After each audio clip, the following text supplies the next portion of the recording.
कैसे हैं मेरे बाबू लोग? उम्मीद करते हैं कि अच्छे होंगे और अच्छे से पढ़ाई भी कर रहे होंगे। हम लोगों का चैप्टर नंबर ज्योग्राफी का 1 और 2 खत्म हो चुका है। चैप्टर 1 नंबर था हम लोग का जनसंख्या और दूसरा हम लोगों का क्या था, प्रवास। तीसरा हम लोग आ गए हैं मानव विकास में। हम लोग पढ़ रहे हैं भारत का भूगोल। पढ़ रहे हैं कौन सा? भारत का भूगोल। हम लोगों को क्लास 12th में 2 बुक पढ़ना है ज्योग्राफी का। एक भारत का भूगोल है और दूसरा हम लोग का विश्व का भूगोल। तो हम लोग स्टार्ट किए हैं पहले भारत का भूगोल से। तो चैप्टर नंबर 2 हम लोग भारत के भूगोल में पढ़ चुके हैं। एक हम लोग का मानव का विकास में हम लोग आ गए हैं चैप्टर 3 में। चैप्टर नंबर 1 का नाम है जनसंख्या, जो हम लोग का समाप्त हो चुका है। पार्ट 1 पार्ट 2 में समाप्त हुआ है। और हम लोगों का जो प्रवास है उसका 1 शॉट मिल जाएगा आपको, एक ही वीडियो में आपका पूरा चैप्टर समाप्त है। हम लोग आ जाते हैं चैप्टर नंबर 3 में, जिसका नाम है मानव विकास। ठीक, चलिए तो हम लोग स्टार्ट करते हैं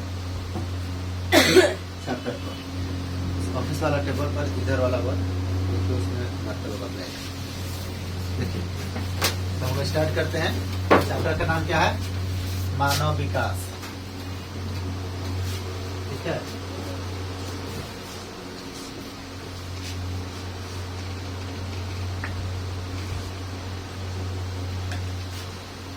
तो देखिए सबसे पहले हम लोग मानव विकास, हाँ, मानव विकास हम लोग कहते हैं किसको है?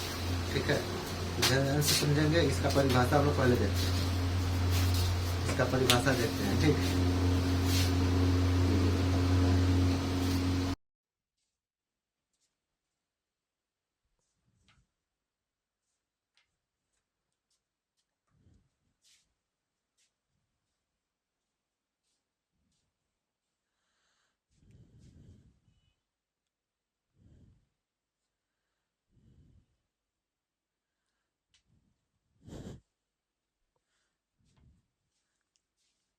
चलिए देखिए, मानव विकास, ठीक है, स्वास्थ्य और भौतिक पर्यावरण से लेकर, स्वास्थ्य और भौतिक पर्यावरण से लेकर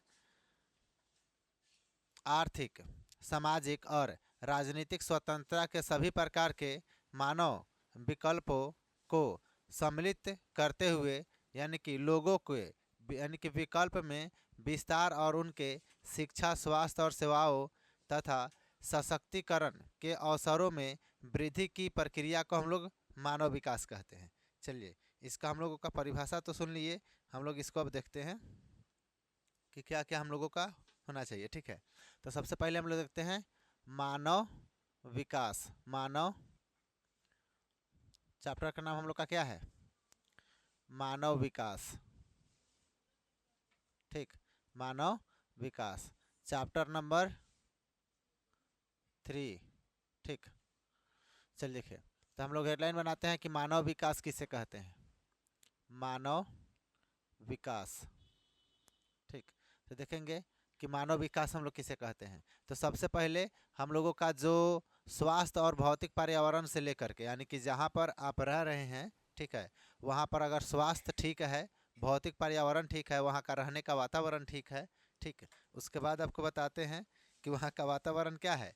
ठीक, उसके बाद बताते हैं से लेकर के आर्थिक कारण, सामाजिक और राजनीतिक कारण, स्वतंत्रता के सभी प्रकार के मानव विकल्प। ठीक है, तो सबसे पहले क्या होना चाहिए उसका?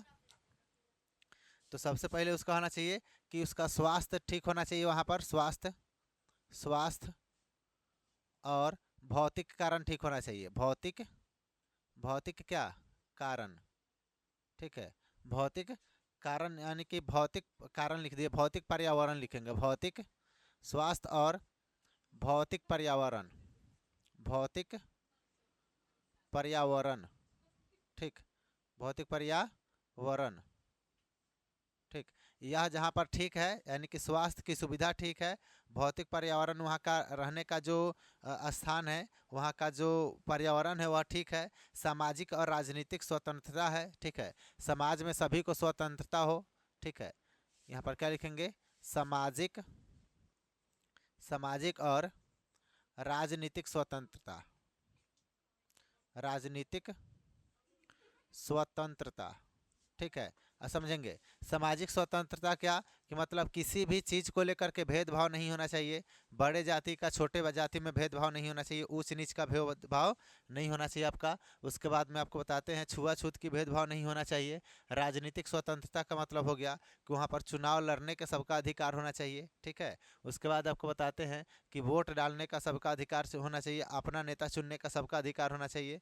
तो ये हम लोगों का राजनीतिक स्वतंत्रता हो गया कि सभी प्रकार मानव विकल्पों को सम्मिलित करते हुए, यानी कि इन सभी में हर एक व्यक्ति को उसका हक देते हुए, ठीक है, विकल्प से विस्तार और उनके शिक्षा यानी कि स्वास्थ्य सेवाओं, यानी कि उसको शिक्षा भी अच्छा खासा मिल रहा हो, ठीक है, शिक्षा व्यवस्था भी ठीक हो, उसके बाद में स्वास्थ्य सेवाओं का मतलब कि ठीक हो, सशक्तिकरण के अवसरों में वृद्धि की प्रक्रिया मानव विकास कहलाती है। यानी कि इसको सशक्तिकरण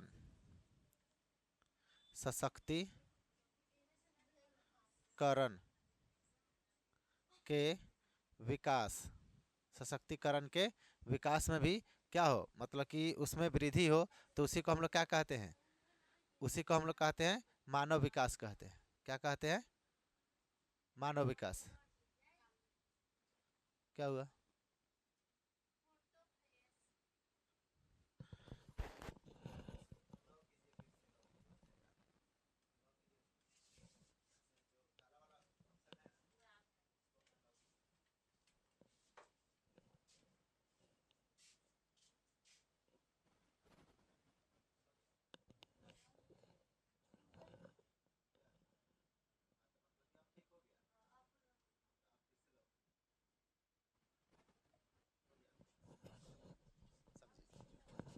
तो समझेंगे यहाँ पर कि यहाँ पर यह सभी चीज़ें सशक्तिकरण के विकास, इसको हम लोग बोलते हैं। यानी कि यह सभी चीज़ यहाँ पर सुविधाएं हैं, वहाँ पर मानव का विकास हो रहा है, वहाँ पर मानव का विकास हो रहा है। अगर यह सभी सुविधाएं नहीं है तो वहाँ पर मानव का विकास नहीं हो रहा है, ठीक है।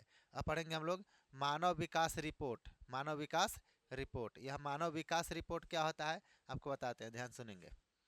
क्या लिखेंगे हम लोग यहाँ पर हेडलाइन, मानव विकास रिपोर्ट, विकास रिपोर्ट, ठीक। मानव विकास रिपोर्ट क्या है तो देखेंगे कि मानव विकास रिपोर्ट संयुक्त राष्ट्र विकास कार्यक्रम के द्वारा तैयार किया गया। यानी कि यह किसके द्वारा तैयार किया गया है, तो इसको तैयार किया गया संयुक्त राष्ट्र के द्वारा। किसके द्वारा? संयुक्त राष्ट्र के द्वारा, राष्ट्र के द्वारा, ठीक। इसका मतलब क्या हुआ कि सभी देश मिल करके इस चीज़ को तैयार किया है, और इसको तैयार करने के बाद इसको जारी जब किया जाता है तो इसमें मानव विकास रिपोर्ट देखा जाता है कि किस देश के लोग कितना विकास किया है। मानव विकास रिपोर्ट पहली बार 1990 में प्रकाशित किया गया था। यानी कि मानव विकास रिपोर्ट पहली बार यानी कि कब प्रकाशित किया गया था? पहली बार कब प्रकाशित किया गया था? तो 1990 में। कब? 1990 में प्रकाशित किया गया था। मानव विकास रिपोर्ट महबूब उल हक एवं यानी कि यानी कि यहाँ पर दिया गया प्रोफेसर यानी कि अमत्यार सेन के निर्देश में तैयार किया गया था। यानी कि इसको तैयार किसके निर्देश में किया गया था? किसके निर्देश में तैयार किया गया था? किसके निर्देश में तैयार किया गया था? तो बोलेंगे आपको कि यहाँ पर बताना है कि महबूब उल हक। क्या बोलेंगे? महबूब उल हक, महबूब उल हक, महबूल उल हक, ठीक है। और एक और व्यक्ति थे महबूल उल हक, ठीक है, ठीक से पढ़ना है, महबूल उल हक, ठीक है। उसके बाद में आपको बताते हैं कि एक और व्यक्ति थे जिसका नाम था अमत्यार सेन। क्या नाम था? अमत्यार सेन, अमत्यार अजय, क्या नाम था इसका बताइए? अमत्यार सेन, अमत्यार सेन, ठीक है। अमत्यार सेन के निर्देश में तैयार किया गया था, ठीक है। पूछा जाएगा, बताइए कि मानव विकास रिपोर्ट, मानव विकास रिपोर्ट किसके किसके निर्देश में तैयार किया गया था? तो बोलेंगे महबूल उल हक और कौन? अमत्यार सेन। और क्या? अमत्यार सेन, ठीक है। दो व्यक्तियों के निर्देश में इसको क्या किया गया था? तैयार किया गया था। मानव विकास के जो है 3 सूचक होते हैं। कितने सूचक होते हैं? 3। तो यहाँ पर लिखेंगे हम लोग मानव विकास के मानव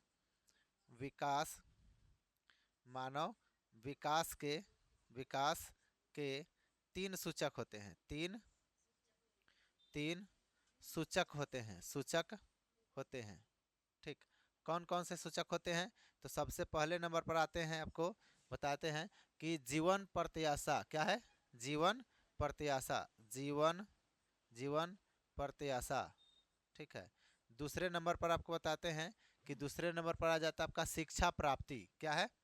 शिक्षा प्राप्ति। ठीक है, शिक्षा प्राप्ति। उसके बाद आपको बताते हैं 3 नंबर पर आता है जीवन स्तर। तीसरे नंबर पर क्या आता है? जीवन स्तर। ठीक है, तीसरे नंबर पर हम लोग का जीवन स्तर आ जाता है। यहाँ पर समझेंगे कि जीवन प्रत्याशा क्या है, मतलब कि आपको बताते हैं कि मानव विकास रिपोर्ट की दर 0 से लेकर 1 के बीच होती है। ध्यान समझेंगे, यानी कि जीवन प्रत्याशा का मतलब होगा कि जीवन उसका अच्छा खासा हो। ठीक है, शिक्षा प्राप्ति यानी कि उसको शिक्षा मिल रहा हो। ठीक है, जीवन स्तर में उसका अगर वृद्धि हो रहा हो, आगे की ओर बढ़ रहा है, तो समझेंगे कि यह क्या है? यह मानव विकास के 3 सूचक है। या तीनों अगर जिस व्यक्ति के पास है तो समझिए वह विकास कर रहा है। वह क्या कर रहा है? विकास कर रहा है। मानव विकास रिपोर्ट की दर 0 से लेकर 1 के बीच होती है। देखेंगे विकास दर इसमें क्या होता है?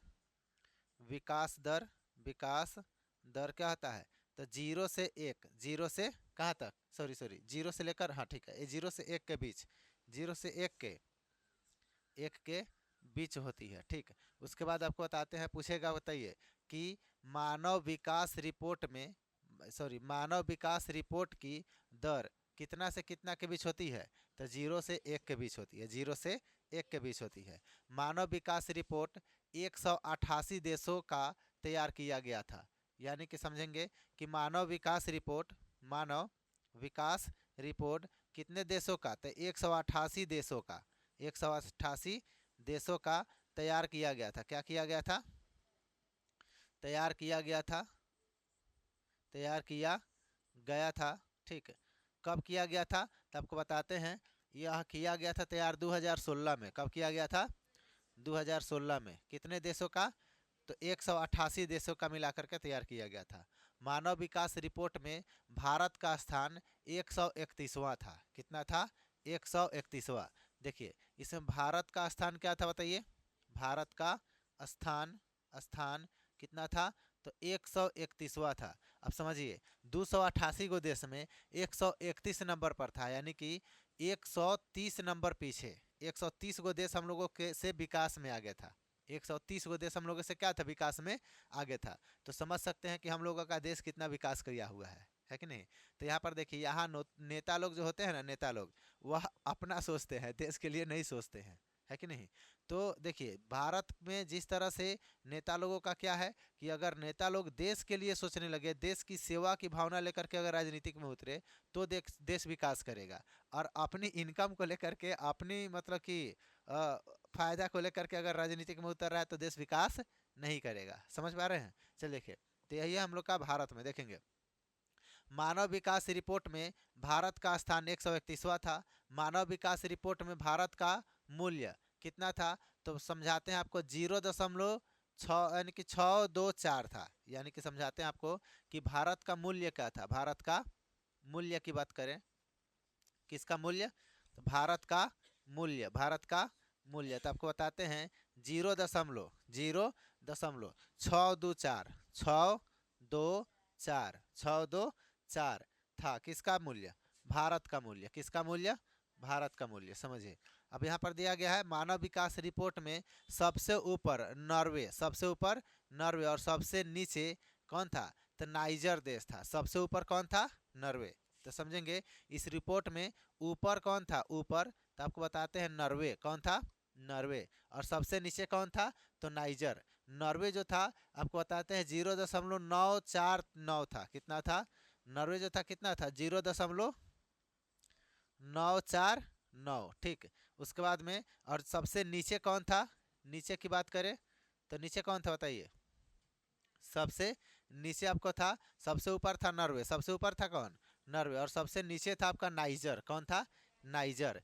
यह नाइजर क्या है?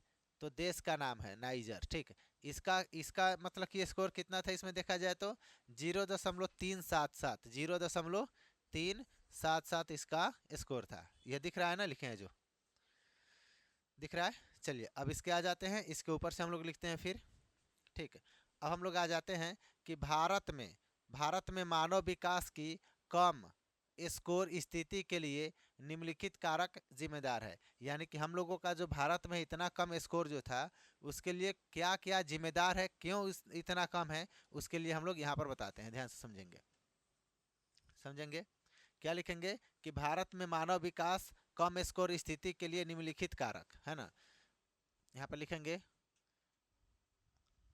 क्या लिखेंगे कि भारत में मानव विकास, क्या लिखेंगे, भारत में मानव विकास, मानव मानव विकास, समझेंगे, भारत में मानव विकास की क्या हुआ,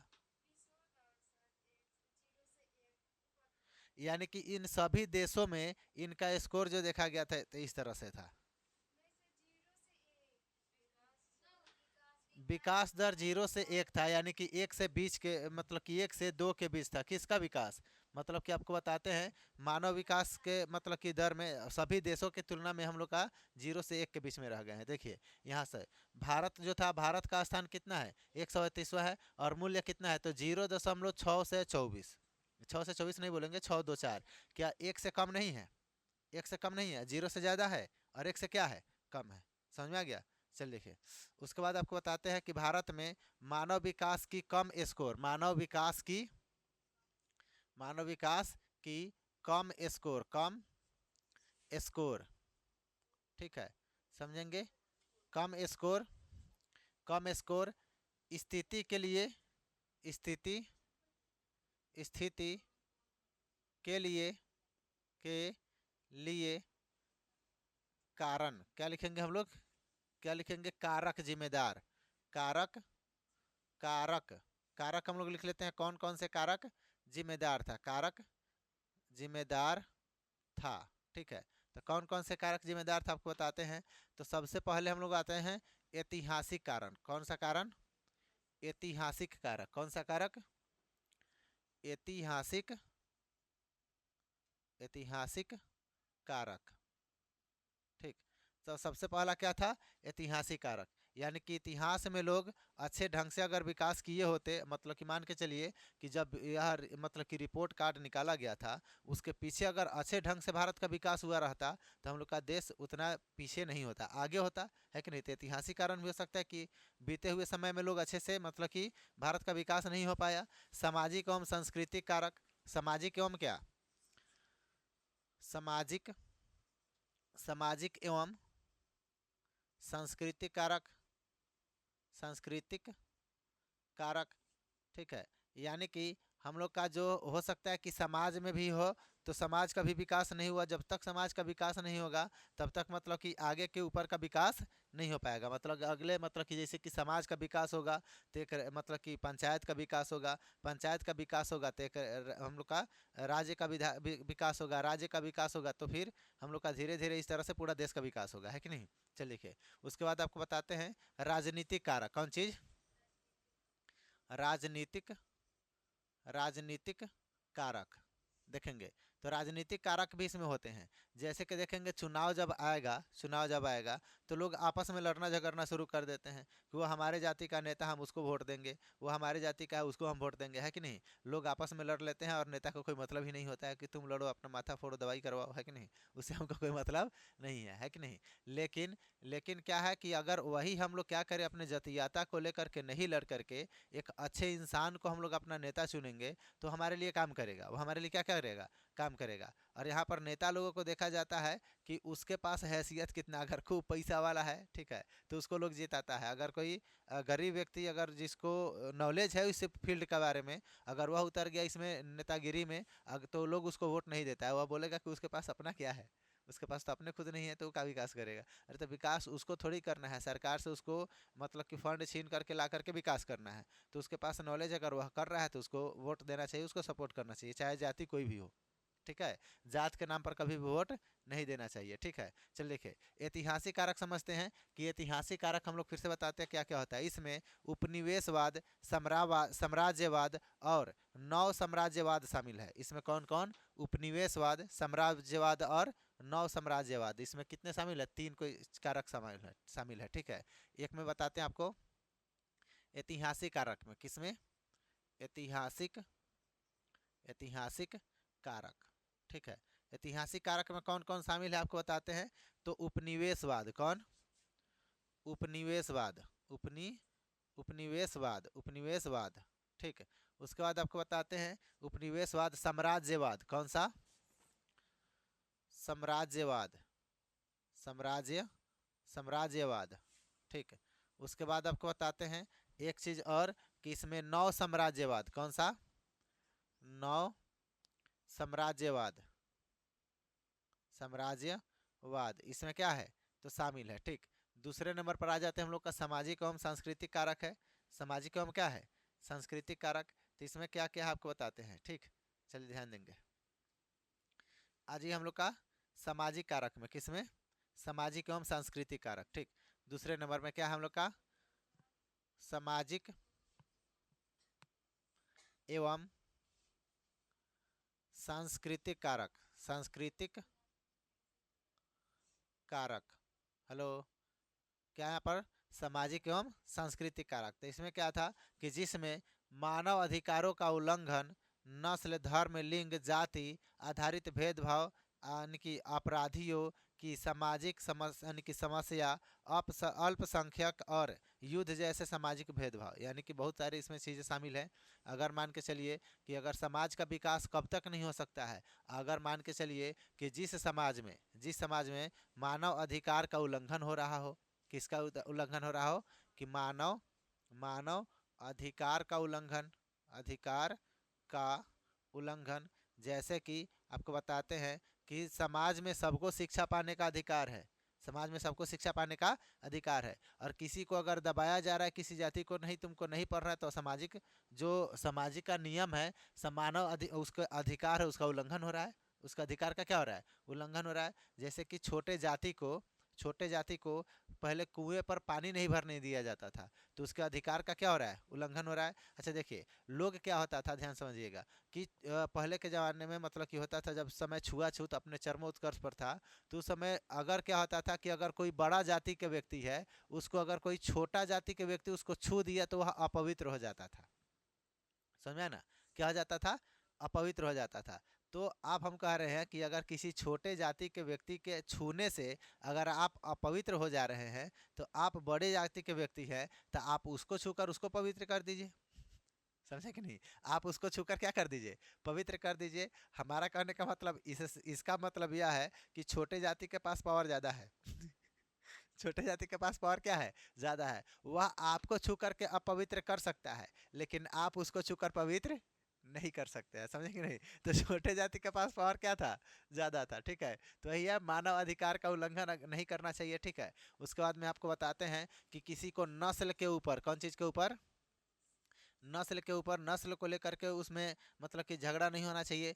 धर्म को लेकर के झगड़ा नहीं होना चाहिए। ठीक है, धर्म का मतलब हो गया कि तुम हिंदू हो, हम मुस्लिम है, यानी कि सिख ईसाई सब आपस में झगड़ते रहता है, यह भी नहीं होना चाहिए, यह भी नहीं होना चाहिए। ठीक है, उसके बाद में आपको बताते हैं कि लिंग और जाति के आधार पर भेदभाव नहीं होना चाहिए। किसके आधार पर? लिंग और जाति के आधार पर। ठीक है, लिंग और जाति के आधार पर। लिंग का मतलब हो गया कि लड़के लड़कियों में भेदभाव नहीं होना चाहिए। ठीक है, लड़का लड़की में भेदभाव नहीं होना चाहिए। देखिएगा आज हमारे समाज इस जगह पर पहुंच गया है कि अगर हर किसी को बेटा चाहिए, हर किसी को बेटा चाहिए। ठीक है, अगर बेटी की चाहत भी होती है तो बहुत ज़्यादा तो एगो। ठीक है, लेकिन बेटे की चाहत होता है कि कम से कम कितना होना चाहिए? तो 2 होना चाहिए। समझे? तो वही बात है कि लिंग के आधार पर भेदभाव, अगर मतलब कि बेटी हुआ, अगर वो चेक जांच में कितना कोई मरवा देता है, भ्रूण हत्या करवा देता है, ठीक है, जो कानूनन रूप से क्या है? अपराध है। ठीक है, चलिए, तो यही है धर्म, लिंग और जाति आधारित भेदभाव। आप जाति आधारित क्या हो गया? भेदभाव, जाति के नाम पर भेदभाव होने लगा। ठीक है, उसके बाद आपको बताते हैं अपराधियों की समस्या, यानी कि समाज में अगर अपराध ज़्यादा बढ़ गया है, ठीक है, उसमें वह भी हो सकता है क्या? समाज में अपराधी की संख्या, कौन चीज़? अपराधी की संख्या, ठीक है। अपराधियों की संख्या अगर बढ़ गया, अपराधी अगर ज़्यादा होने लगा, अपराध ज़्यादा होने लगा है, अपराध की संख्या नहीं, अपराध की समस्या लिख लेंगे, अपराध की समस्या, ठीक है। अपराध की समस्या अगर बढ़ गया तो अभी हम लोग का समाज विकास नहीं कर पाएगा, विकास कर पाएगा नहीं। अब आइए राजनीतिक कारक में आ जाइए, किस में आ जाइए, तीसरे नंबर पर राजनीतिक, राजनीतिक कारक, ठीक है। राजनीतिक कारक में क्या क्या आ जाएगा आपको बताते हैं कि इसमें राजनीतिक स्थिरता, संविधान और राज्य की प्रकृति, सरकार हेतु सरकार के रूप में स्तर आदि शामिल है। यानी कि नेता लोग सही होना चाहिए यहाँ पर, ठीक है। राजनीतिक में स्थिरता, स्थिरता का मतलब हो गया कि उसमें जो अच्छे व्यक्ति हैं उसको जिताइए, जो काम कर रहा है उसको जिताइए, जाति के नाम पर भेदभाव नहीं कीजिए, ठीक है। संविधान और राज्य की प्रकृति, सरकार के रूप स्तर इसमें शामिल हो जाता है, ठीक है। आपको बताते हैं इसमें क्या क्या शामिल हो जाएगा, बताते हैं। तो राजनीतिक स्थिरता क्या हो जाएगा बताइए, राजनीतिक, राजनीतिक स्थिरता इसमें होना चाहिए, ठीक। उसके बाद आपको बताते हैं राजनीतिक स्थिरता, उसके बाद में संविधान और राज्य की प्रकृति, संविधान, संविधान और संविधान और राज्य की प्रकृति, राज्य की प्रकृति, ठीक है। राज्य की क्या प्रकृति, उसके बाद आपको बताते हैं राज्य की प्रकृति, यानी कि सरकार के रूप में स्तर आदि शामिल है, सरकार के रूप में, सरकार, सरकार के रूप में आदि शामिल है, आदि शामिल है, ठीक है। इसमें और भी ज़्यादा कारण जो राजनीतिक स्तर पर है वो भी हो सकता है, ठीक है। देखिए अब पढ़ेंगे हम लोग राष्ट्रीय मानव विकास रिपोर्ट। अगला हम लोग का टॉपिक क्या है, राष्ट्रीय, राष्ट्रीय मानव विकास रिपोर्ट, विकास रिपोर्ट, ठीक है। मानव विकास रिपोर्ट इसमें देखना है। तो देखेंगे मानव, राष्ट्रीय मानव विकास रिपोर्ट योजना यानी कि आयोग अब नीति आयोग के नाम से जाना जाता है, याद रखिएगा। यह मानव विकास यानी कि मानव, राष्ट्रीय मानव विकास रिपोर्ट जो है इसका नाम बदल करके, है ना, इसको क्या रख दिया गया है, तो नीति आयोग रख दिया गया है। क्या नाम रख दिया गया इसका, नीति आयोग। कब से, तो 2015 से। कब से, 2015 से। तो देखिए इसका नाम, इसका नाम अब क्या हो गया है, तो नीति आयोग। क्या हो गया बताइए, नीति आयोग हो गया है। क्या हो गया है, नीति आयोग। कब से, तो 2015 से। 2015 से इसका नाम बदल दिया गया। पहले नाम था राष्ट्रीय मानव विकास रिपोर्ट, अब इसका नाम रख दिया गया क्या, नीति आयोग। कब से, 2015 से, ठीक है। आपको बताते हैं कि मानव विकास रिपोर्ट पहली बार 2002 में जारी किया गया था। सबसे पहले कब जारी किया गया था, 2002 में जारी किया गया था पहली बार, पहली बार इसको जारी किया गया था, ठीक है। पहली बार इसको जारी किया गया था कब, 2002 में। हम 202 लिख दिए, देखिए क्या लिखेंगे, 2002 में, 2002 में इसको पहली बार जारी किया गया था। उसके बाद आपको बताते हैं राष्ट्रीय विकास रिपोर्ट 2007 से 8 में सबसे ऊपर, ध्यान से सुनेंगे, हेलो, यानी कि यहाँ पर देखेंगे राष्ट्रीय विकास रिपोर्ट में, यानी कि 2007 से, कब से, 2007 से 8 के बीच में कौन देश आगे था, कौन देश ऊपर था, कौन देश नीचे था। आपको बताते हैं कि इसमें सबसे ऊपर केरल था। राज्य की बात किया जा रहा है, देश की नहीं। सबसे ऊपर कौन था, केरल। ध्यान से समझेंगे। तो सबसे ऊपर था हम लोगों का, ऊपर कौन था, तो केरल। ऊपर था हम लोग का केरल, ठीक, ऊपर था केरल। और नीचे कौन था, नीचे था, आपको बताते हैं सबसे ऊपर था केरल और सबसे नीचे था आपका छत्तीसगढ़। सबसे नीचे कौन था, छत्तीसगढ़, छत्तीसगढ़, ठीक है। अच्छा समझिए, तो केरल का जो था, केरल का मानव विकास रिपोर्ट कार्ड में कौन सा जगह था, तो आपको बताते हैं 0.790, 0.790, ठीक है, 790, ठीक। उसके बाद में इसका कितना था, छत्तीसगढ़ का जब नीचे था तो 0.358, कितना था, 0.358। इसलिए हम लोग का जो छत्तीसगढ़ था नीचे था और सबसे ऊपर कौन था, केरल था। सबसे ऊपर कौन था, केरल था, ठीक है। उसके बाद आपको बताते हैं भारत के मानव विकास के सूचक। क्या देखेंगे हम लोग यहाँ पर हेडलाइन बनाते हैं, ठीक है, भारत के मानव विकास के सूचक। देखिए हम लोग हेडलाइन क्या बनाएंगे, भारत के मानव विकास के सूचक, मानव विकास के सूचक के रूप में। ठीक, तो देखेंगे जो भारत के मानव विकास के सूचक जो था, सबसे पहले था हम लोग का आर्थिक उपलब्धियों के सूचक। सबसे पहला क्या था बताइए, आर्थिक उपलब्धियों का सूचक। एक में आर्थिक उपलब्धियों का उपलब्धियों का सूचक, ठीक, आर्थिक उपलब्धियों का सूचक। ठीक, उसके बाद में आपको बताते हैं दूसरे नंबर पर था स्वस्थ जीवन के सुझाव। स्वस्थ जीवन के सुझाव था दूसरे नंबर पर। क्या था बताइए, स्वस्थ जीवन के सुझाव, जीवन के सुझाव, ठीक, स्वस्थ जीवन के सुझाव।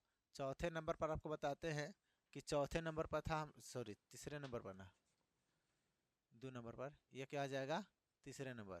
तीसरे नंबर पर था आपका सामाजिक सशक्तिकरण के सूचक। क्या था, सामाजिक सशक्तिकरण, सामाजिक सशक्तिकरण के सूचक, सशक्तिकरण के सूचक। ठीक, उसके बाद आपको बताते हैं कि आर्थिक उपलब्धियों के सूचक, यानी कि आर्थिक रूप से यहाँ पर हर चीज़ उपलब्ध होना चाहिए। हर चीज़ क्या होना चाहिए, उपलब्ध होना चाहिए, तब हम लोग का मानव विकास कर पाएगा भारत में। ठीक है, स्वस्थ जीवन के सूचक, यानी कि जहाँ पर लोग हैं वहाँ पर जीवन उसका स्वस्थ होना चाहिए, मतलब कि बीमारी वगैरह कम होना चाहिए। सामाजिक सशक्तिकरण के सूचक, यानी कि समाज में सबका मतलब क्या होना चाहिए, अधिकार बराबर होना चाहिए, सबका अधिकार क्या होना चाहिए, बराबर होना चाहिए। ठीक, उसके बाद आपको बताते हैं आर्थिक उपलब्धियों के सूचक। अगला हम लोग को क्या पढ़ना बताइए, आर्थिक उपलब्धियों के सूचक। ठीक है, देखेंगे अगला टॉपिक होगा हम लोग का आर्थिक उपलब्धियों का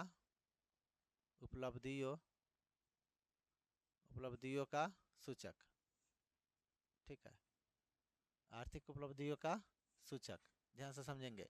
आर्थिक उपलब्धियों के सूचक में क्या आ जाएगा, तो संसाधनों तक सभी का पहुंच। संसाधनों तक क्या, सभी का पहुंच। एक नंबर में क्या होगा बताइए, संसाधनों तक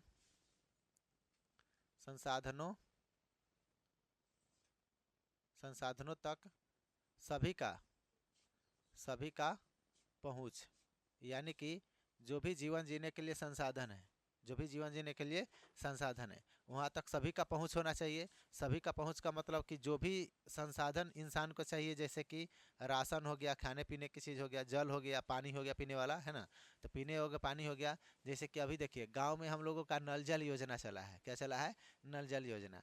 तो नल जल योजना में क्या है कि गाँव में आधे गाँव में पानी जाता है और आधे गाँव में क्या है, पानी नहीं जाता है। तो ये हमारा मतलब क्या है, संसाधन पर सबका पहुंच हो रहा है, नहीं हो रहा है। आधा गांव को मिल रहा है, आधा गांव को नहीं मिल रहा है। और बहुत ऐसे गांव में तो यह भी देखा गया कि लोग उसे अपना खेत पटा रहा है, गांव को पानी पिए या ना पिए उससे मतलब नहीं है। ठीक है, लोग अपना क्या कर रहा है, खेत पटा रहा है, उसे खेत मतलब कि सिंचाई काम कर रहा है। आइए, तो ये हम लोग का संसाधन सभी के पास नहीं पहुंच पा रहा है। सरकार तो हम लोग को सुविधाएं देती है, सरकार हम लोग को सुविधाएं देती है, लेकिन पता नहीं बीच में रास्ते में कहाँ रह जाता है कि नहीं।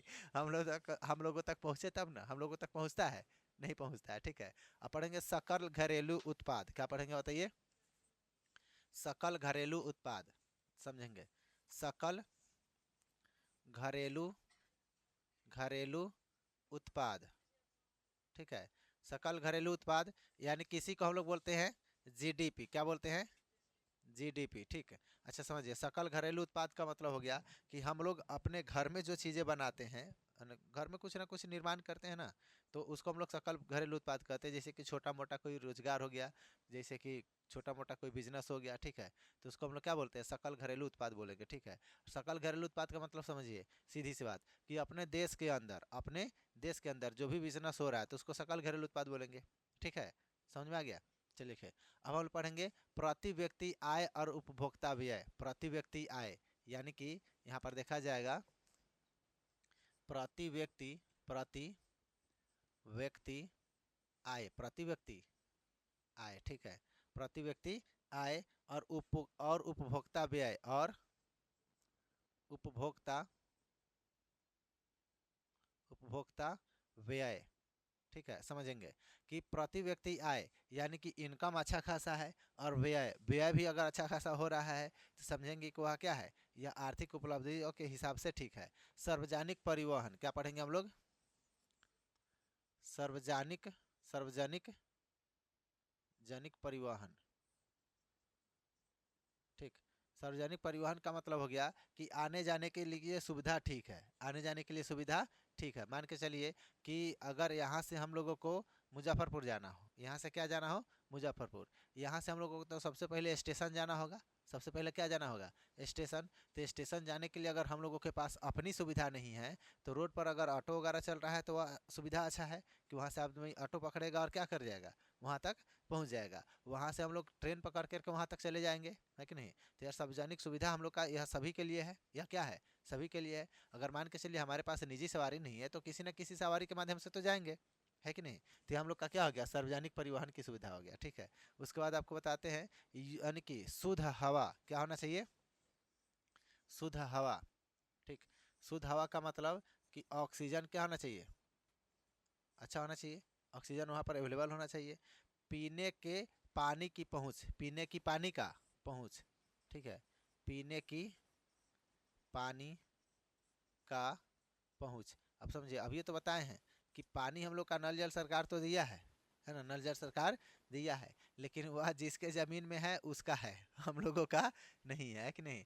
तो हम ही लोगों के गांव में देख लीजिए कि आधे गांव को पानी मिलता है और आधे गांव को नहीं मिल पाता है, मिल पाता है नहीं। बहुत ऐसे गांव में है कि आधे गांव को पानी मिलता है, आधे गांव को पानी नहीं मिलता है। हम गए थे मतलब कि एक शादी में ही, तो वहाँ पर चर्चा चल रहा था तो हम सुन रहे थे, ध्यान सुनिएगा। वहाँ पर बोल रहे थे लोग कि हम लोग 20 कोई मिल करके, 20 कोई मिल करके, ठीक है, और क्या किए हैं, तो 7 से 8 हज़ार रुपये जमा किए हैं, 7 से 8 हज़ार रुपये, यानी कि 20 कोई में 7 से 8 हज़ार रुपये, लगभग कितना हो जाएगा, 8 हज़ार का अगर एवरेज ले लिया जाए तो 8 हज़ार का एवरेज अगर लेकर के चलते हैं 20 कोई का, किसका, 20 कोई का, 8 दूना कितना हो जाएगा, 16, यानी कि 1,60,000, कितना हो गया, 1,60,000 रुपया हुआ। और अपना से वह नल जल वाला जो बोरिंग है उसको हम लोग अपना से लगवाए हैं, और इसी 20 घर में हम लोग अपना पानी सप्लाई किए हैं, ठीक है। और हम लोग को जब ज़रूरत पड़ता है तब हम लोग क्या करते हैं, अपने हिसाब से उसको यूज करते हैं। हम लोग 20 घर में हम लोग को पानी का दिक्कत नहीं होता। और कितना बढ़िया है ना, ये तो बढ़िया है कि 20 घर में आप लोगों का आराम से कितना रुपया लगा, 7 से 8 हज़ार।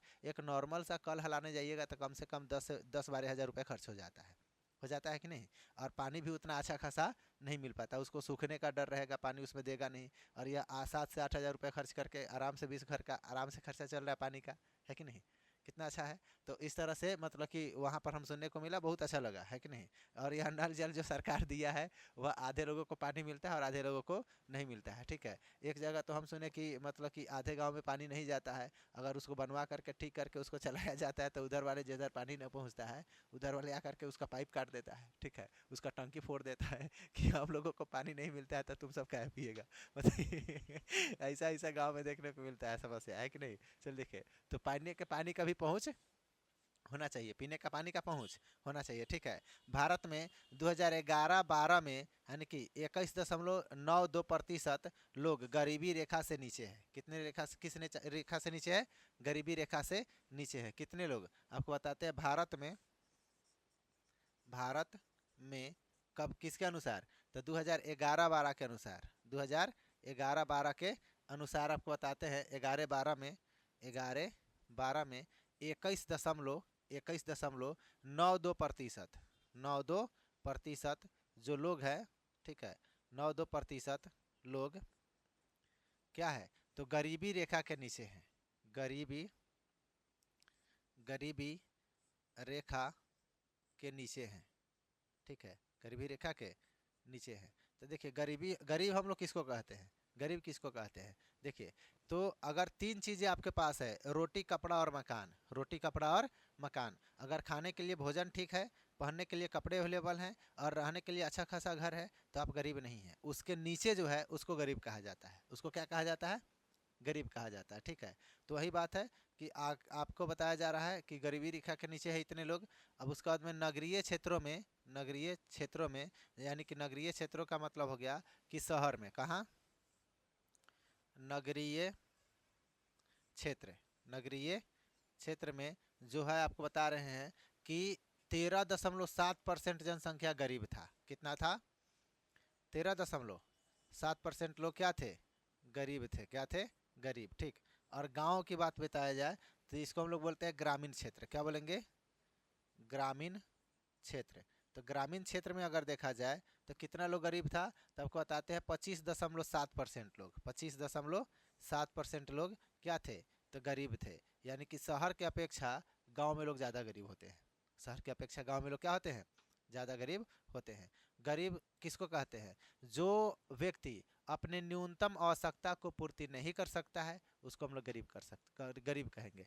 न्यूनतम आवश्यकता यानी कि जो एकदम ज़रूरत की चीज़ें हैं, जो उसके लिए रोज़ के लिए चाहिए, अगर वो अभी वह पूरा नहीं कर पा रहा है तो उसको हम लोग गरीब कहेंगे। जैसे कि रोटी कपड़ा और मकान, अगर रोज़ खाने के लिए भोजन चाहिए, अगर उसको भोजन नहीं मिल पा रहा है रोज़ ठीक से, तो वह गरीब है। अगर पहनने के लिए कपड़े, अगर सही से कपड़े नहीं खरीद पा रहा है अपने लिए एक, तो वह क्या है? गरीब है, ठीक है। अगर रहने के लिए अच्छा खासा घर भी नहीं है तो वह क्या कहलाएगा? गरीब कहलाएगा, ठीक है। अब आगे देखते हैं कि भारत में गरीबी के कारण क्या पढ़ने वाले बताइए?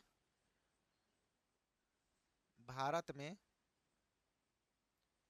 गरीबी के कारण, गरीबी के कारण, ठीक है। भारत में जो गरीबी के कारण है वह क्या है? ठीक है। तो सबसे पहला जो कारण है, सबसे पहला कारण वह है रोजगार की कमी। क्या है? रोजगार की कमी, ठीक है। यानी कि जो भारत है यहाँ पर लोगों के पास रोजगार नहीं है, रोजगार नहीं है, काम करने के लिए है ही नहीं है। तो लोग काम करेगा नहीं तो पैसे आएगा कहाँ से? पैसे आएगा नहीं तो गरीब होगा ही, है कि नहीं? समझ में आ रहा है? उसके बाद में अनियंत्रित बेरोजगारी, अनियंत्रित बेरोजगारी यानी कि बेरोजगारी का बहुत ज़्यादा बढ़ना। अनियंत्रित, नियंत्रित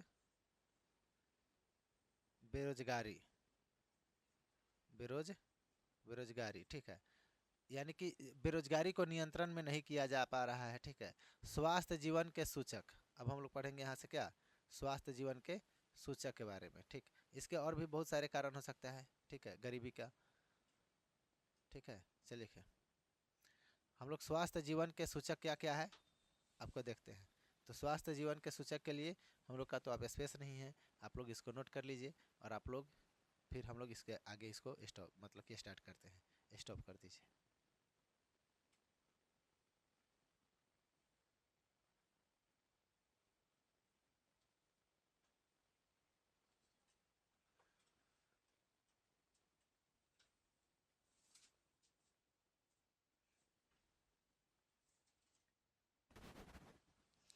चलिए अब हम लोग आ जाते हैं स्वास्थ्य जीवन के सूचक में। कहाँ जाते हैं बताइए? लिखेंगे क्या? लिखेंगे स्वास्थ्य जीवन के सूचक, स्वास्थ्य जीवन के सूचक, जीवन के सूचक, ठीक। ध्यान देंगे स्वास्थ्य जीवन के सूचक में हम लोग का क्या क्या आ जाएगा?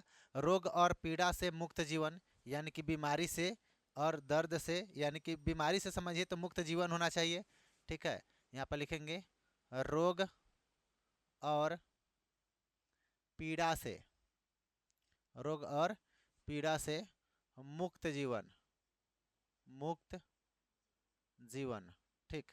दूसरे नंबर पर इसमें बताते हैं आपको कि क्या हो जाएगा? दीर्घ आयु जीवन। क्या है? दीर्घ आयु जीवन। दीर्घ आयु जीवन का मतलब हो गया कि लंबे समय तक जीना, लंबे समय तक दीर्घायु जीवन, ठीक है। कितना किसी को देखते हैं ना बहुत कम ही उम्र में उसका मृत्यु हो जाता है ना? तो वह क्या हो जाएगा? अल्प आयु जीवन। दीर्घायु जीवन का मतलब कि जीवन लंबा हो, ठीक है। शिशु मृत्यु दर में कमी, शिशु शिशु मृत्यु दर में कमी, यानी कि जब छोटे छोटे बच्चे जब जन्म लेते हैं और वह जन्म के समय में ही क्या हो जाता है, मर जाता है कि नहीं। यानी कि छोटे छोटे बच्चे का शिशु दर में, मृत्यु दर में कमी। उसके बाद में बताते हैं माताओं में प्रवास के दौरान मृत्यु में कमी, माताओं में प्रवास के दौरान मृत्यु में कमी। यहाँ पर लिखते हैं माताओं में प्रवास के दौरान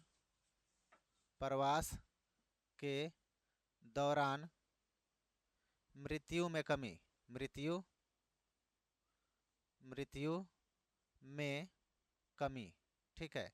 यानी कि इसका मतलब क्या हो गया कि माताओं में प्रवास, यानी कि प्रवास के दौरान प्रसव के दौरान, प्रवास के दौरान भी, यानी कि कितना किसी को देखिएगा कि प्रवास के दौरान भी मतलब कि गाड़ी एक्सीडेंट में बहुत सारे में मौत हो जाते हैं, ठीक है। लेकिन जो माँ होती है माताओं में, ठीक है, प्रसव के दौरान, किसके दौरान, प्रसव के दौरान। तो प्रसव क्या होता है ध्यान समझिएगा, यानी कि बहुत ऐसी महिलाएं जो होती हैं माँ बनने वाली होती हैं और उसको हॉस्पिटल जब ले जाया जा रहा होता है तो उस समय क्या हो जाता है, उसकी मौत हो जाती है, हॉस्पिटल में भी मौत हो जाता है, ठीक है। प्रसव के दौरान यानी कि जिस समय वह जनन कर रही होती है, मतलब कि बच्चे को जन्म देते समय कितना बच्चे की भी मौत हो जाता है और कितनी महिलाओं का भी मौत हो जाता है, ठीक है। कोई दिक्कत इसमें दिख रहा है पूरा? फिर से अनलॉक कीजिए और लॉक कीजिए, देखिए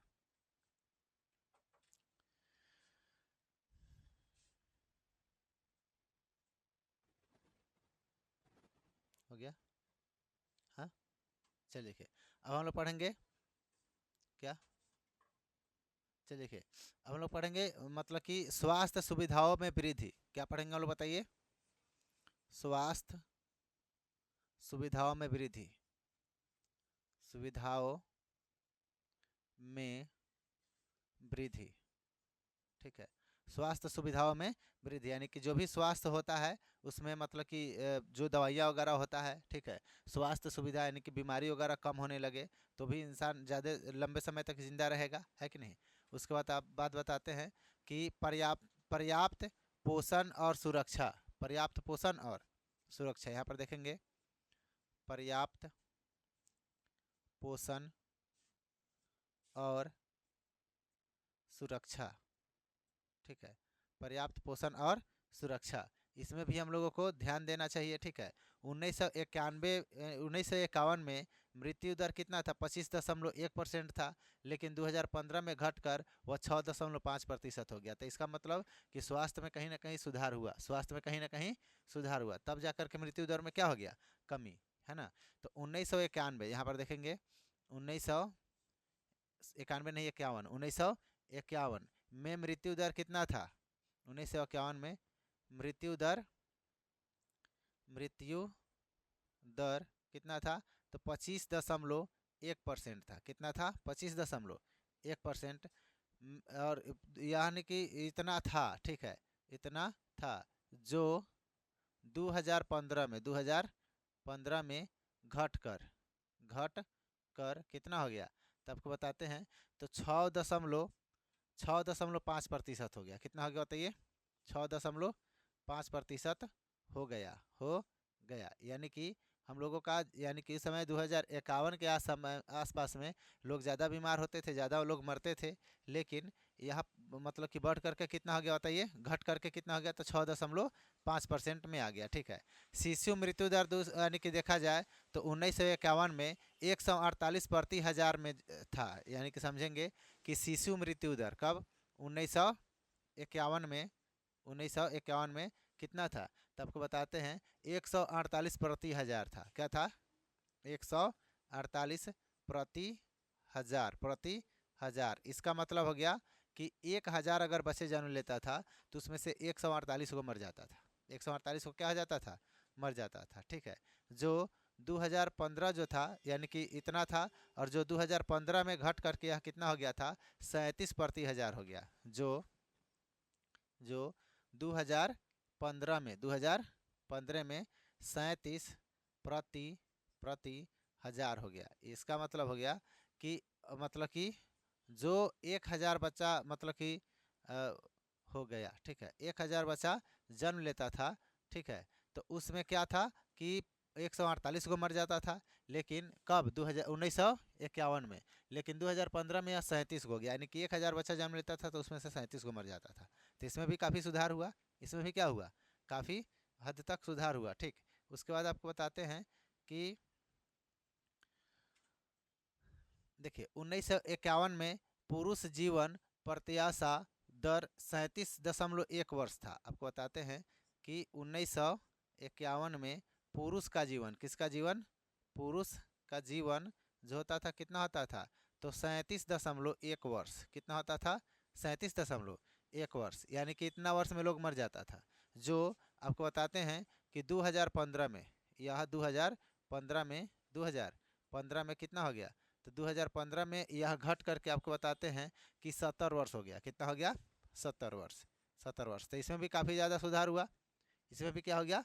काफ़ी ज़्यादा सुधार हो गया। भारत में सबसे सबसे अधिक लिंग अनुपात केरल में और सबसे कम हरियाणा में। देखेंगे सब, यानी कि लिंग अनुपात क्या देखेंगे? लिंग अनुपात। लिंग अनुपात सबसे ज़्यादा कहाँ था? अधिक कहाँ था? तो अधिक था आपका केरल में। कहाँ था? केरल में, ठीक। और कम कहाँ था? कम कहाँ था? तो हरियाणा में। कम कहाँ था बताइए? हरियाणा में। बताइए सबसे कम कहाँ था? तो हरियाणा में था। हरियाणा में, ठीक। हरियाणा, हरियाणा में सबसे कम था और केरल में क्या था? सबसे अधिक था, ठीक। उसके बाद में बताते हैं सामाजिक सशक्तिकरण के सूचक। क्या पढ़ेंगे हम लोग? अगला टॉपिक सामाजिक सामाजिक सशक्तिकरण के सूचक। सामाजिक सामाजिक सशक्तिकरण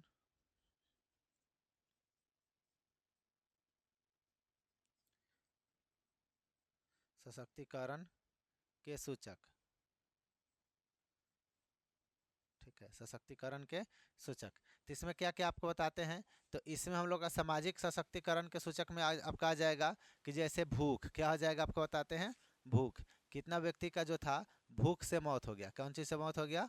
भूख से, ठीक। उसके बाद आपको बताते हैं कि गरीबी के कारण भी कितने लोग मर गए? कौन चीज़ के कारण? गरीबी के कारण। किसके कारण? गरीबी के कारण। उसके बाद में बताते हैं दास्ता के कारण। कौन चीज़ के कारण? दास्ता। तो दास्ता क्या था? गुलामी, यानी कि किसी को अपना मतलब कि नौकर बना करके रखना। दास्ता के कारण नौकर के साथ बहुत बुरा व्यवहार किया जाता था, उसको टाइम से खाना नहीं दिया जाता था और काम ज़्यादा कराया जाता था, ठीक है। उसके बाद में बंधुआकरण के कारण। किसके कारण? बंधुआकरण। बंधुआकरण का मतलब हो गया कि भाड़े का मजदूर, यानी कि भाड़े पर काम करके, ठीक है, चाहे खरीद करके किसी व्यक्ति को ले आया जाता था 5 साल 10 साल के लिए, ठीक है। उसके बाद में अज्ञानता के कारण। कौन चीज़ के कारण? अज्ञानता के कारण। अज्ञानता का मतलब हो गया, ठीक है, कि जो बीमारी हुआ उसके बारे में नॉलेज ही नहीं है कि यह ठीक कैसे होगा, तो आदमी मर जाएगा, है कि नहीं। तो अज्ञानता के कारण भी इसका मतलब कि मौत हो जाता था। उसके बाद में निरक्षक, यानी कि निरक्षरता के कारण। निरक्षरता का मतलब हो गया कि लोग पढ़े नहीं लिखे नहीं होते थे।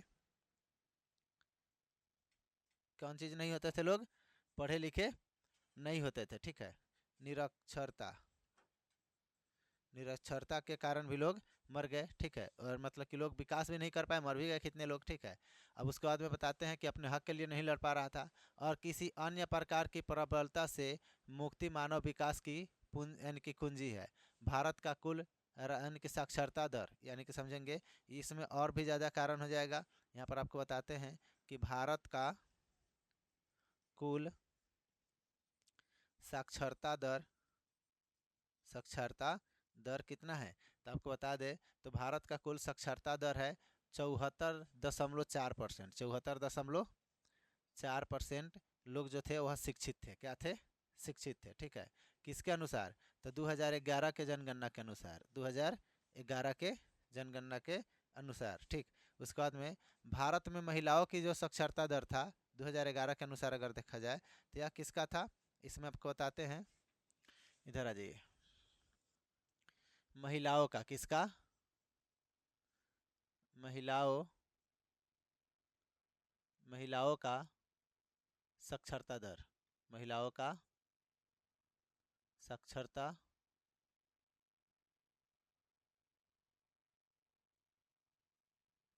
साक्षरता दर कितना था बताइए।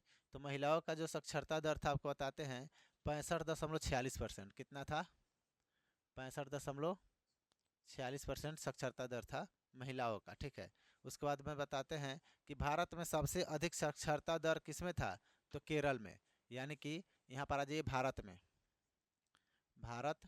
में सबसे भारत में साक्षरता दर ठीक है, साक्षरता दर। तो केरल सबसे पहले ज़्यादा सबसे अधिक किसमें था? तो केरल में। अधिक किसमें था? केरल में। केरल के लोगों में देखा जाए तो केरल के लोगों में आपको बताते हैं 93.91% लोग शिक्षित थे। कितने लोग? 93.91%। यानी कि समझिए तो आपका 100 लोगों में 93 लोग लगभग शिक्षित थे। साथी लोग जो थे जो क्या थे? अशिक्षित थे। ठीक, उसके बाद आपको बताते हैं, ठीक है, फिर से अनलॉक करके लॉक कीजिए। देखिए अब आपको बताते हैं यहाँ पर कि भारत में सबसे कम साक्षरता दर किसका था? तो बिहार का। सबसे कम किसका था? सबसे कम किसका था? तो बिहार का। अब समझिए, बिहार भी शिक्षा में सबसे आगे था, यानी कि सबसे टॉप लेवल में था, लेकिन नीचे से। कहाँ से? नीचे से, ऊपर से नहीं, समझे? ऊपर से कौन था? केरल। लेकिन नीचे से कौन था टॉप लेवल में? बिहार था। ठीक है, बिहार में सबसे 1 नंबर पर हम लोग का कौन था? मतलब कि पूरे बिहार भारत में शिक्षा में सबसे आगे हम लोग का बिहार था, लेकिन नीचे से 1 नंबर पर था, ऊपर से नहीं था। ऊपर से कौन था? केरल था। समझे कि नहीं? उसके बाद में बिहार में की बात बताया जाए तो कितना था? तो 63.82%। कितना था? 63.82% लोग ये जो क्या था? शिक्षित था। क्या था? शिक्षित था। ठीक, उसके बाद आपको बताते हैं कि भारत में सबसे कम महिला यानी कि साक्षरता राजस्थान में था। सबसे कम कितना था? सबसे कम किसमें था? महिलाओं के लिए। किसके लिए? महिला साक्षरता दर देखा जाए तो कहाँ था? राजस्थान में। राजस्थान में। ठीक है, यहाँ पर खाली महिला के बारे में बताया जा रहा है। किसके बारे में? महिला के बारे में। तो कितना था? तो 52.66%। 52.66% लोग महिलाएं यहाँ पर शिक्षित थी। ठीक है, समझ में आया? और यह क्या था? ज़्यादा था कि कम था? तो कम था। ठीक है, महिलाओं में कौन चीज़? कम शिक्षित। कम शिक्षित वाला राज्य कौन था? तो बताइए। राजस्थान था। कौन था? राजस्थान। कितना लोग वहाँ पर शिक्षित थे? 52.6%। ठीक, चलिए देखिए इसके बाद आपको बताते हैं, अब पढ़ेंगे स्वच्छ भारत मिशन। स्वच्छ भारत मिशन क्या है? ध्यान से समझेंगे। क्या पढ़ेंगे बताइए? स्वच्छ भारत मिशन। भारत मिशन। ठीक है, तो स्वच्छ भारत मिशन। तो स्वच्छ भारत मिशन क्या था आपको बताते हैं कि भारत सरकार ने देश को प्रदूषण रहित बनाने के लिए स्वच्छ भारत मिशन का शुरुआत किया। ठीक है, इसका शुरुआत क्यों किया गया बताइए? इसका शुरुआत क्यों किया गया? शुरुआत क्यों किया गया? तो प्रदूषण मुक्त के लिए। कौन चीज़? प्रदूषण प्रदूषण मुक्ति के लिए। प्रदूषण मुक्ति के लिए। प्रदूषण मुक्ति के लिए। मुक्ति के लिए। अच्छा ध्यान समझिएगा, प्रदूषण मुक्ति के लिए इसका शुरुआत किया था। और किसने किया था? तो आपको बताते हैं, भारत सरकार ने। किसने किया था? भारत सरकार ने किया था इसका शुरुआत। ठीक, किसने किया था? भारत सरकार ने इसका शुरुआत किया हुआ था। ठीक है, स्वच्छ भारत मिशन के निम्नलिखित उद्देश्य थे। उसका क्या क्या लक्ष्य था? ठीक है, इसका हम लोग उद्देश्य देखेंगे। क्या देखेंगे? उद्देश्य क्या क्या था, यानी कि इसका लक्ष्य क्या था, है ना? इसका क्या लक्ष्य था? इसको क्या सोच करके इस मिशन को स्टार्ट किया गया था? तो ध्यान समझेंगे कि इसमें खुले में शौच से मुक्ति और नगर निगम के तहत प्रति ठोस कचरों का वैज्ञानिक तरीके से उचित प्रबंधन, घरों में शौचालय यानी कि सामुदायिक शौचालय, सार्वजनिक शौचालय का निर्माण। ध्यान समझिएगा, यानी कि पहले के इसका सबसे पहले क्या था आपको बताते हैं कि खुले मतलब कि शौच को लेकर के। किसके लेकर के? शौचालय को लेकर के। ठीक है, तो शौचालय का मतलब हो गया कि भारत में क्या था कि लोग मतलब कि गाँव में खास करके कि लोग सुबह में क्या करते थे, खेतों में चले जाते थे जहाँ पर फ्री जगह हो, ठीक है। लेकिन भारत सरकार ने इसको रोका। भारत सरकार ने क्या किया, इसको रोका। लोगों को क्या बोला कि नहीं, खेतों में नहीं जाना है, यानी कि फील्ड में नहीं जाना है। कहाँ जाना है, तो शौचालय का निर्माण करवाया जाएगा। क्या कराया जाएगा, शौचालय के निर्माण। तो घरों में शौचालय दिए, घर में प्रत्येक व्यक्ति को शौचालय मिला, ठीक है। सार्वजनिक शौचालय यानी कि गांव में जो चौक वगैरह होता है वहाँ पर भी शौचालय बनवाया गया। सार्वजनिक शौचालय यानी कि वह सरकार की तरफ से होता था, ठीक। उसके बाद में आपको बताते हैं सामुदायिक शौचालय जिसको बोला जाता था। क्या बोला जाता था, सामुदायिक शौचालय या सार्वजनिक शौचालय, है ना। सामुदायिक शौचालय का मतलब हो गया कि एक मोहल्ले में एक जगह शौचालय दे दिया कि उस मोहल्ले भर के लोगों के लिए वह शौचालय हो गया, ठीक है। और सार्वजनिक शौचालय यानी कि बाजार वगैरह में, ठीक है, जो शौचालय बनता था उसको क्या बनाया जाता था, तो सार्वजनिक शौचालय। क्या बनाया जाता था उसको, सार्वजनिक शौचालय। दूसरा नंबर पर आपको बताते हैं ग्रामीण भारत में घरों से होने वाले प्रदूषण को कम करने के लिए ईंधन के तौर पर एलपीजी सुलभ कराना, यानी कि लोग पहले क्या करते थे कि लकड़ी पर खाना बनाते थे। कौन चीज पर, लकड़ी पर, ठीक है।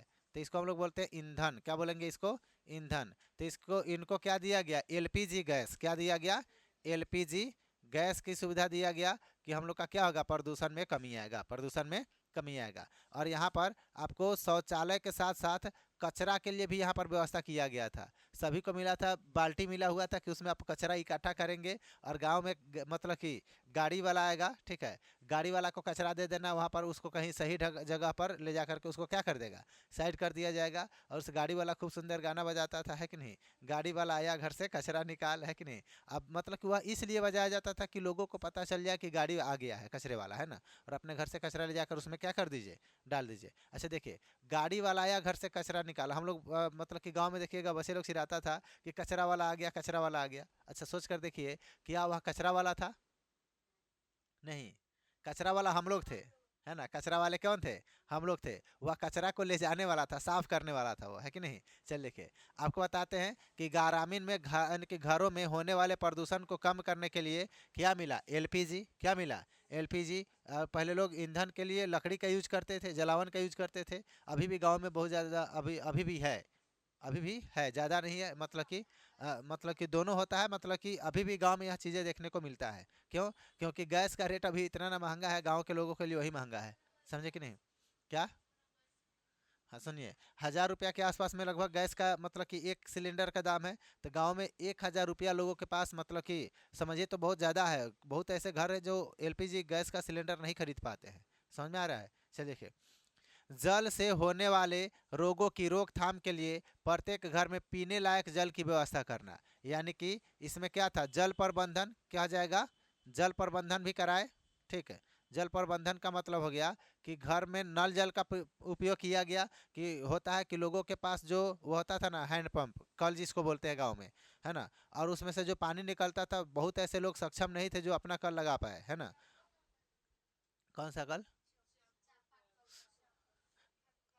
अरे पता नहीं। देखिए, तो यह जल प्रबंधन यानी कि नल जल का उपयोग मतलब कि प्रबंधन किया गया। हेलो, कौन चीज़ का प्रबंधन किया गया, नल जल का। लेकिन यह नल जल वाला मिशन हमको सक्सेसफुल होता हुआ दिखाई नहीं देता है। क्यों, क्योंकि आधे गांव में पानी मिलता है, आधे गांव में नहीं मिलता है। समझ में आया, कितना जगह पर तो इस चीज़ को लेकर के मार भी हो जाता है, ले फैट दे फैट सब हो जाता है। समझे कि नहीं। चल देखिए, उसके बाद आपको बताते हैं, सुनिए। उसके बाद में तो परंपरागत ईंधन के स्रोत जैसे पवन तथा सौर ऊर्जा को बढ़ावा देना। कौन चीज, परंपरागत ईंधन, परंपरागत ईंधन, परंपरागत ईंधन, ठीक है। परंपरागत ईंधन का मतलब हो गया कि जी परंपरागत ईंधन में कौन कौन आ जाता है, आपको बताते हैं कि परंपरागत ईंधन में पवन ऊर्जा और सौर ऊर्जा आता है। कौन कौन, पवन ऊर्जा और पवन और सौर ऊर्जा, पवन और सौर ऊर्जा, सौर ऊर्जा इसमें आता है, ठीक। पवन और सौर ऊर्जा, ठीक। उसके बाद आपको बताते हैं कि कुछ और महत्वपूर्ण चीज़ें हैं जिसको हम लोग देखते हैं। महत्वपूर्ण चीज़ें जैसे कि यानी कि सुमाकर की पुस्तक, सुमाकर की पुस्तक, ठीक है। आपको बताते हैं, यह पूछेगा, बताइए सुमाकर की पुस्तक कब प्रकाशित हुआ। यह नाम है, क्या नाम है, सुमाकर, सुमाकर, सुमाकर की पुस्तक, सुमाकर की पुस्तक, ठीक है। शुमाकर की पुस्तक का नाम क्या है? तो बोलेंगे यानी कि इस्लाम, सॉरी सलाम, समाल, क्या बोलेंगे? समाल इज, समाल इज, समाल नहीं बोलेंगे, स्मॉल बोलेंगे। स्मॉल इज ब्यूटीफुल, क्या बोलेंगे? स्मॉल इज ब्यूटीफुल, ब्यूटीफुल, ठीक है। बैटरी फुल नहीं, ब्यूटीफुल, समझ में आया? क्या बोलेंगे? Small is beautiful. उसके बाद आपको बताते हैं कि यह कब प्रकाशित हुआ था? तो 1974 में। कब प्रकाशित हुआ था? 1974 में प्रकाशित हुआ था, स्मॉल यानी कि इज ब्यूटीफुल, ठीक। चलिए देखिए, उसके बाद में आपको बताते हैं कि ब्रूडलैंड कमीशन की रिपोर्ट, ब्रूडलैंड कमीशन की रिपोर्ट यहाँ पर पढ़ेंगे, ठीक है।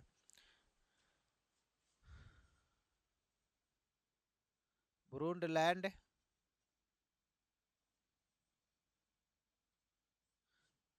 क्या पढ़ेंगे हम लोग? ब्रूडलैंड कमीशन की रिपोर्ट, कमीशन, कमीशन की रिपोर्ट, ठीक, रिपोर्ट। यह कब आपको बताते हैं? यह इन्होंने जो था रिपोर्ट जो जारी किया था, उसका नाम था our common future, our common future. क्या नाम था बताइए? Our common, common future, future, ठीक है। आवर कॉमन फ्यूचर, ठीक है। आवर कॉमन फ्यूचर जो प्रकाशित कब किया गया था? तो इसको प्रकाशित किया गया था 1987 में। कब प्रकाशित किया गया था? 1987 में इसको प्रकाशित किया गया था। उसके बाद में था एजेंडा, कौन था? एजेंडा 21, क्या था बताइए? एजेंडा 21, एजेंडा 21, ठीक है। तो एजेंडा 21 जो था, एजेंडा 21 रिपोर्ट जो मतलब कि जारी किया था, जिसका नाम था रिपोर्ट ऑफ द रियो यानी कि कॉन्फ्रेंस। क्या था? रिपोर्ट ऑफ द, बताइए क्या बोलेंगे? Report of the, report of the, of the report of the रियो यानी कि कॉन्फ्रेंस, रियो, रियो कॉन्फ्रेंस, कॉन्फ्रेंस, ठीक। क्या था? Report of the Rio conference, report of the Rio conference. यह प्रकाशित कब, यह कब जारी किया गया था? तो 1993 में। कब जारी किया गया था बताइए? 1993 ईस्वी में इसको जारी किया गया था। कब जारी किया गया था? 1993 में, 1993 में। अब पढ़ेंगे हम लोग जनसंख्या, पर्यावरण और विकास। क्या पढ़ेंगे बताइए? अगला हेडलाइन डालेंगे हम लोग जनसंख्या, जनसंख्या,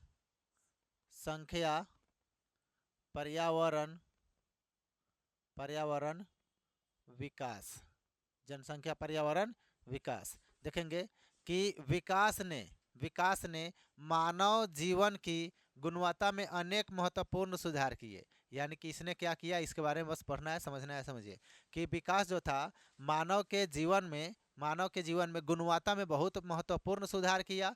वहीं दूसरी ओर सामाजिक भेदभाव, दूसरी ओर क्या?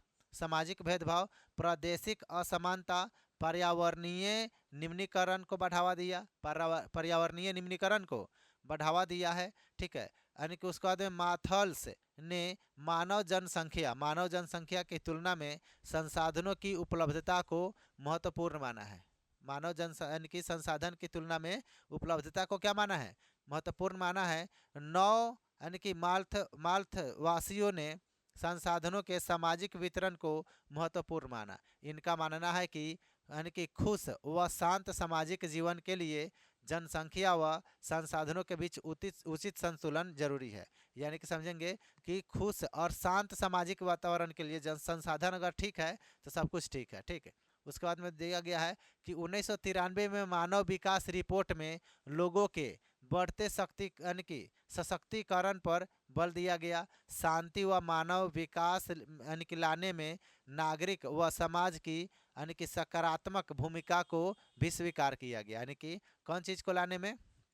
तो शांति और मानव विकास को लाने में, शांति और मानव विकास को लाने में नागरिक और समाज की महत्व यानी कि सकारात्मक भूमिका का स्वीकार किया गया। उसके बाद में रक्षा और हथियारों के खर्चे में कटौती करके यानी कि उस राशि का उपयोग वस्तुओं और सेवाओं के उत्पादन में बढ़ावा यानी कि बढ़ाने में करना चाहिए, ताकि विश्व में शांति व कल्याण हो। यानी कि जो हम लोग हथियार खरीदते हैं उसके पैसे को थोड़ा कटौती करके, ठीक है, उत्पादन को बढ़ाने में हम लोगों को क्या करना चाहिए, मतलब कि मदद करना चाहिए, ताकि हम लोगों का क्या हो, विश्व में शांति स्थापित हो, विश्व में क्या हो, शांति स्थापित हो। ठीक, उसके बाद हम लोगों का यह चैप्टर क्या हो गया, खत्म हो गया। यह चैप्टर क्या हो गया, खत्म हो गया। ठीक, अब हम लोगों का चैप्टर कितना खत्म हो गया बताइए, चैप्टर नंबर 3 खत्म हो गया।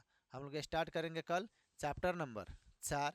तब तक के लिए मिलते हैं हम लोग फिर एक नए वीडियो के साथ। आप लोग चैनल को सब्सक्राइब कीजिए, वीडियो को लाइक कीजिए और अपने दोस्तों के साथ शेयर ज़रूर कीजिए। और अगर चैनल पर पहली बार है तो चैनल को सब्सक्राइब करके रखिए, ताकि अगले जो क्लास है उसका वीडियो जैसे अपलोड हो आपके पास नोटिफिकेशन पहुंच जाए। ठीक है, तब तक के लिए मिलते हैं हम लोग फिर अगले वीडियो के साथ। कैमरामैन फोकस कीजिए।